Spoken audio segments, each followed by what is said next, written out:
Hello guys and girls and welcome to my team builder for week 9 of the PMC. We are facing off against the Mastodon Gastrodons and coached by now the Mastodon, like the name already suggests. But yeah, Mastodon of course very nice guy. He helped me a lot with recording and genning in this league already. So his links were a big part of the description for a decent amount of games in the season already. Now he will be of course there as opponent. So now we're actually facing off versus him. He's not doing too fancy record-wise. He did better than our guy we faced last week. I think he has 3 or 2 wins so far. But yeah, he's not doing too hot in this season as well. But he has a very threatening team. And looking at it, it might just be one of the most threatening I've faced so far. But to really understand that, of course, you have to know what his team is. So let's just go over that real quick. He got the Q in Black, the Manaphy, the Alakazam, Shaman, Drapion, Florges, Lantern, Archeops, Blaziken, Thundurus Eye, and the Mega Steelix. The Z-move users are the Archeops and the Manaphy. So, the first 2 picks already screaming right in the face. Q in Black and Manaphy. 2 great wall breaker. Manaphy being a Z-move user, Archeops being a great Z-move user as well, even though it's pretty low tier. So he has 2 huge wall breakers in Kyurem and Manaphy. So already going defensive versus him, it's basically not working. We can't have defensive checks for these 2 which will reliably work. Like this is just too much of wall breaking potential to like break any walls. Then you got a very annoying defensive core of the Mega Steelix, the Florges, the Shaman basically as well, and the Q Black. Like Fairy Dragon Steel Core, Q Black, Florges, and Mega Steelix. And then Mega Steelix, you kill what? You kill with ground moves, that you got Shaman for, you kill with fire moves, then you got Manaphy for, you kill with fighting moves, you got Florges that for. So killing Mega Steelix with the support he has on team is gonna be very troublesome. And then he has Thundurus Eye, which is just way too fast. The Archeops, which is a Z-move as well, we can't underestimate that. Drapion is a poison and dark type, so it's very nice for my Mew potentially. Then you got Alakazam, which is always annoying, could be life up with its Focus Sash. You can't basically sweep his team, barring you break the Sash somehow first. And yeah, top it off, he has a Blaziken and a Lantern, so why not? Lantern is not that great. It's like, there's kind of a meme going on in this league that he's a very nice Lantern user, like, but yeah, I'm not too scared of Lantern. But yeah, the Blaziken, like if Blaziken is one of your least concerns of your opponent's team, that's like, not that it's not threatening, but that's like the least threatening one he has. That's already telling you a lot about the team.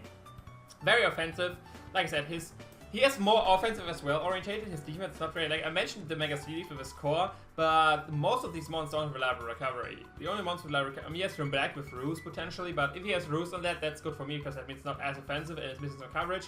Shaman could have Synthesis to be fair, Florges has Wish, but the Mega Steelix, which is a great backbone of his team being resistant to a lot of hits, being as ground and steel type, not having reliable recovery is a bit of a weakness, I want to say. Of course, you can Wish Pass into that with the Florges, and like have Fairy Steel do like to switch into each other. Like all the specialists I want to throw at Mega Steelix, Florges can basically chew, gets a Wish up, and then all the physicalists I want to throw at Florges, Steelix can chew. So they have very nice synergy in that regard. But yeah, just the first 2 picks, Q Black and Manaphy. Manaphy being a Z-move user, and then all the rest to top it off. Very scary team to face. And yeah, basically let's go now to team and see what I did to counter T-build versus him. So first up, we get our Duck Trio with a retro, of course, soft and boosted Earthquakes hitting his team very nicely, Stone Edge, Sucker Punch, and Memento. I have enough speed for a max speed Thundurus. So I speed everything on his team, barring the Alakazam. Alakazam is sadly faster than me. But yeah, I have Earthquake there. This is just nice to trap a lot of stuff, be it the Drapion, which opens the door for Mew, be it the the Lantern, which I can trap there, which is very nice, and of course the Mega Steelix. Mega Steelix, of course, is way too bulky. I'm not killing Mega Steelix with Earthquake anytime soon. I need a lot of chip damage on that thing before I can even get close to killing that thing with Earthquake, because Mega Steelix is way too bulky, and Duck Trio is not that strong, sadly. And then, last but not least, I can trap, of course, the Blaziken potentially as well, which is an annoying threat versus me as well. Stone is just very nice for the Pure Black, and if I want to deal with that. And of course the Thundurus, I can do good damage with that. And then I Sucker Punch as last move, just so I can use this. Like for example, he knows I'm not Scarf, he thinks my Sash broken, which I don't have. I have Soft Sense, so my Earthquake does more damage. And he brings in Alakazam versus me to revenge kill me. I can Sucker Punch and break the Sash, and that opens the door for all of my sweeping monsters. And I have Memento as well, just basically as a filler move there. I don't really know if I will click Memento ever in this game, but it just opens the door for like my setup core, which you will see at the end, like the Mew Cobalion. I have some shenanigans up with those 2. But yeah, Memento's just there, so potentially open the door for some sweep or sweeping potential, like getting the free setup move basically. But yeah, that's actually for you. Just in general, being very fast, buying one of his mons, which I can then lure into come in with me and then just go Sucker Punch with it. And there's a decent amount of monsters I can trap and which are weak to Earthquake, which are outspeed as well, barring their scarves. But yeah, that's actually for you. Next up we got Alcow, the Miltank, Physical Defense with Frustration, Seismic Toss, Milk Drink, and Stealth Rock. Just a little speed, so I'm not easily spread trapped. So let's first talk about the spread. This is my main answer to the Cure Black. At first I thought, okay, I think Fat, nice for Ice type moves, but of course the Cure Black has terrible, so yeah, that idea got discarded pretty quickly. And yeah, now I'm Sapsir, which is great for the Shaman as well. But yeah, I have enough special bulk, so I'm not 2-hit KO'd by max special attack Ice Beam. If he's Life Orb, he has a 90% chance to 2-hit KO me, so he basically will 2-hit KO me. But he's not Life Orb, then he can't 2-hit KO me, and of course I'm physically bulky enough to take hits as well. Even if he's Life Orb, Fusion Bolt from a max attack hero is not 2-hit KO in this Miltank, so that's great as well. Then I have Stealth Rock with on Stealth Rock, Military for reliable recovery, Frustration is Seismic Toss my 2 attacks. The best switch in yes to this is of course the Mega Speed, which can Toxic me and I can't do much to it as well. I could run Earthquake on this, but Earthquake is not doing anything to this DAs because Miltank, if it's not investment, of course does very little. So Seismic Toss is actually the best move I have to hit with it. It will be a 3 to 4 KO depending on its investment. And yeah, I can just do very low damage versus him, which he can recover with me. And then I have Frustration as well over like something like Body Slam or something like that. Since this is my main switch into a Cure Black, I want to have a move which can guarantee break the sub on the Cure. If I vote Body Slam, he doesn't need any investment at all. He just pops a sub, and I can break it with Body Slam. I of course can't break it with Seismic Toss as well if he has the appropriate investment to get a sub up which has 51 HP. Frustration is there to catch a bit off guard with the investment. If he has a sub which, like the investment to create subs with 51 HP, Frustration guaranteed breaks the sub. If he is a very bulky hero, Frustration has a chance to not break the substitute, depending on how bulky he actually is on the physical side. So that could be annoying, but not having a very bulky hero, of course, makes it less offensive, which is very nice for me as well. That means my Miltank can 1v1 it, Milk Drink up, and all this good stuff. I will basically end up in a stall phase mainly, till I get switch in a mon which can threaten it out, but before that, Miltank is just there to annoy it, get up rocks and all this good stuff. And of course nicely defensive with my main switch into the Archetypes as well. And yeah, just being in general pretty bulky. That's my Miltank for you, Sapsir. Of course it's a dead stop to Shaman. I'm spit F investment, so stuff like Earth Power or any other coverage moves they could have on Shaman is not doing anything. Of course I'm immune to his grass move, so yeah, Shaman is not doing anything to me. Even if it's the Leech Seed variant or something like that. Miltank, I switch in, I get to +1, and then Frustration always breaks the sub. Once I get to +1 versus Shaman, so that's nice as well. And Frustration is nice since I have Sidestepper. If I get to +1, Frustration actually does some good damage since it's 1-2 base power with a little bit of investment at +1. And his only normal resist is the Steelix, which I can wear down with Seismic Toss and he can't do anything to me, barring Toxic me in the worst case scenario. Then, next up, we got Nips, our Miltank, which actually a mixed variant I can see right here. Very fancy spread with Assault variant. So let me talk first about the spread.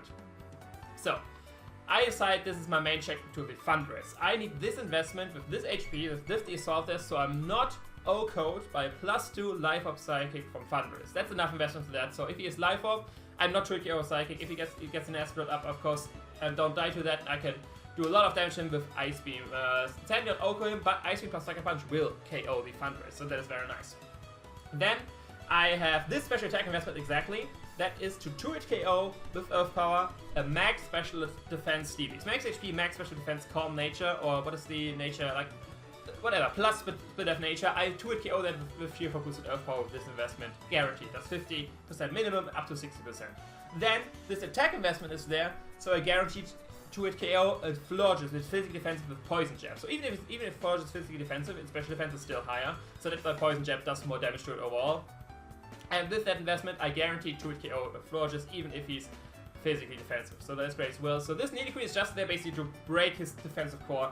That was Nidoqueen's there for, and to check the Thundurus as well. I decided to be minus attack over minus speed, because with a minus speed, Florges is base 50-75 speed. He will actually outspeed me if he is, even if he's not invested. So I don't want that, that's why I decided to rather be minus attack. I'm still strong enough for a Poison Jab to hit KO him, and I'm faster than a not invested Florges. So that's why I decided to be minus attack and not minus speed. Because I don't want to be minus defense, I don't want to be minus Spidef for sure, I don't want to be minus special attack. Minus attack just seems the smartest thing, because even with that, with the little investment I have right here, I can 2-hit KO with Poison Jab. So yeah, that's nice. And yeah, like I said, Ice Beam mainly for Thundurus. Combination of Ice Beam and Sucker Punch will OHKO that. After Rocks, Ice Punch actually can KO the Thundurus, so that's great as well. And yeah, that's the Queen for you. Very nice, like I'm proud of this spread. Like look at these, look at this. Like just a little bit numbers here, we would have the dream of the 6 invested spreads, which are always nice. But yeah, I would like this Nidoqueen a lot. Next up, we get my main check to the Manaphy, which is my max, close to max special defense Yachi Barrier. It has Leaf Storm, Hidden Power, Ice, Super Power, and Synthesis. So, This is my main switch into the Manaphy, of course.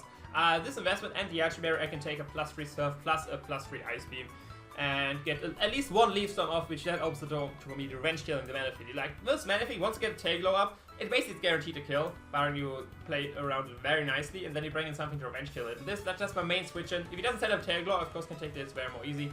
And Leaf Storm doesn't OHKO the Manaphy, sadly, since Manaphy is way too bulky, does like 70 to 80%. But still does a decent amount of damage. Then there's Superpower there for stuff like the Mega Steelix. I can beat this 1v1 for the Drapion. I can beat this 1v1 by using my physical defense as well. And then I have Hidden Power Ice over something like Hidden Power Fire or something like that, because that is there for the Thundurus. Only Superpower Leaf Storm, I can't really beat that 1v1. Depending on how health Need Quit is, I might use this as my secondary check to the Thundurus. Since I'm max BDF, the best thing he has to hit me with is Hidden Power Ice, which is pretty weak. And I can go for Hidden Power Ice with something. If I'm at +1 after the Leaf Storm, I can do even more damage. And then Synthesis, of course, there for recovery. And yeah, that's just my Lurantis there. Overall there for the Manaphy, but of course it's a pseudo check or secondary check to the Thundurus as well. Like, let's say he doesn't bring Manaphy for some weird reason. Lurantis can be fully there for the Thundurus, and I can use my Nidoqueen more offensively. Let's say the Manaphy's dead, then I can use Lurantis more like that, and yeah, that's basically Lurantis for you. If I get some superpowers up, I don't know really how I even kill this thing if the Manaphy is gone, but before that, of course, this thing is very easily killed. If I can get some Leaf Storm boost, this thing is very threatening as well, offensive as well. So yeah, that's Lurantis for you. Base form Lurantis is pretty weak, but after some superpowers or some Leaf Storms, this thing is a huge threat to his team. So that's why you got this. So now to the shenanigans part of this team. First off, we start with our 5MZ Mew, Drain Punch, Bulk Up, Roost, Phantombass. Of course, first talk about the spread as always. That's enough speed to outspeed anything which runs to speed creep and max speed Rotom Heat. The rest is in bulk. This is enough bulk, so I'm not too HK out by a Jolly, non-boosted Flare Blitz from Blaziken. This is my main switch to Blaziken, because like you see, my defensive ones are mainly the Lurantis and the Miltank, which both are weak to Blaziken. So yeah, that's why we have Mews here as my main switch check to this. Sadly, I don't know Psychic moves, but let me talk about basically what my strategy of this thing is. So I have 5MZ mainly only Drain Punch, because that's just nice with the team overall. It gets me to some recovery, it hits Cure Black so effectively, hits the Drapion for neutral damage, and yeah, gets me recovery, it hits the Steelix as well. That Bulk Up is nice just to boost my defenses, because after a few Bulk Ups, he is very trouble to kill me, and then I have Roost as well for recovery, and then Phantombass to Phantombass into one of 2 mons, either into my Miltank, if I feel like that's a good idea. That's like one target I can go for. Oh, the main target I can go for is the Cobalion. Another target I could go for is the Lurantis, for example, because Contrary actually wouldn't reverse the stats from Phantombass, so that would work. But the main strategy is to go to Cobalion. But first, let's talk about Mew a little bit more. I have 5MZ as well, so I can either pop the Z Drain Punch if I really need some damage on something. That of course won't give me recovery, since it's then all pummeling and not Drain Punch anymore. Or another thing I can do is go for Z Bulk Up, which gives me +2 attack and +1 defense. So, this Mew is there, basically to bait in the Drapion, start bulking up on that thing, and then Phantombass out. I need this thing to guaranteed be slower than the Drapion. So he hits me first, and then I can get a free Phantombass out into something, which preferably is my my thing here, my Cobalion. But we can talk about this later. Second versus Cure Black as well. I get some Vulcans and Phantombass out, and then I go to Cobalion right here, which has the Air Balloon and Close Combat, Iron Head, Storage, Rock Polish. So this is my main sweeper of the team. With the Air Balloon, if I get a like +2 on the thing with Bulkas and an Air Balloon, the Drapion can't touch me. The best thing it can have is Earthquake, which I'm immune to, and then Knock Off is this. It gives me another boost. Actually, it's justified. Poison Jab I'm immune to. Cure Black. The best thing you can hit me with is Earth Power. The rest, Fusion Bolts I take because of my defense boost. Dragon Claw I'm resisted to, Ice Beam I'm resisted to. This thing can just stay in this thing, get a free Rock Polish up, and then I can sweep through his team after this gets to +2. Since Close Combat Iron Head is such great coverage with his team. Cure Black, both super effective. Manaphy doesn't like close combats. Alakazam, I need to break the set on that first potentially. So that's the one thing, of course, I have to do before I can sweep Cobalion. Then Shaman doesn't take close combats. Drapion doesn't take close combats. Rodis doesn't take Iron Heads. Lantern doesn't take close combats. Arceus doesn't take Iron Heads. Blaziken doesn't take close combats. Thundurus the only thing which resists both my stabs. That's why I have Stone Edge for. And then Steelix as well, I have the close combat for to do a lot of damage to that. I need to chip that down as well, that's why I have the Duckletts right there. So I don't really need it to revenge kill the Steelix, more to guarantee to get some damage on that, so my opens the door for my Cobalion. And of course, if I have some Bulkers up and he doesn't have Roar, he's not doing any damage to Cobalion as well, just because of natural defense. Just the spread is just here, even with Auto Rock Polish, I guaranteed outspeed his base 100 is his Shaman and his Manaphy, and then rest in HP max attack. But yeah, that's basically the plan. Have my Bulk up Phantombass Mew right here, but potentially, depending on his team, this might even sweep on its own.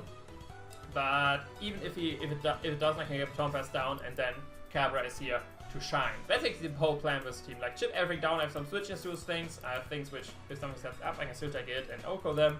Then this is to guarantee get chip damage on mons and open the door potential for Memento. Like, even if he... Like, the main setup targets for my Muse, of course, the Drapion, because with the PMC, knockoffs not do anything. If I get Bulkers up in a Fizzy defensive, that doesn't do anything. But let's say he has, like, something more threatening in front of me, like a Manaphy or the Alakazam or something like that nature. I can just Memento with my Duckrio and then still set up with my Mew.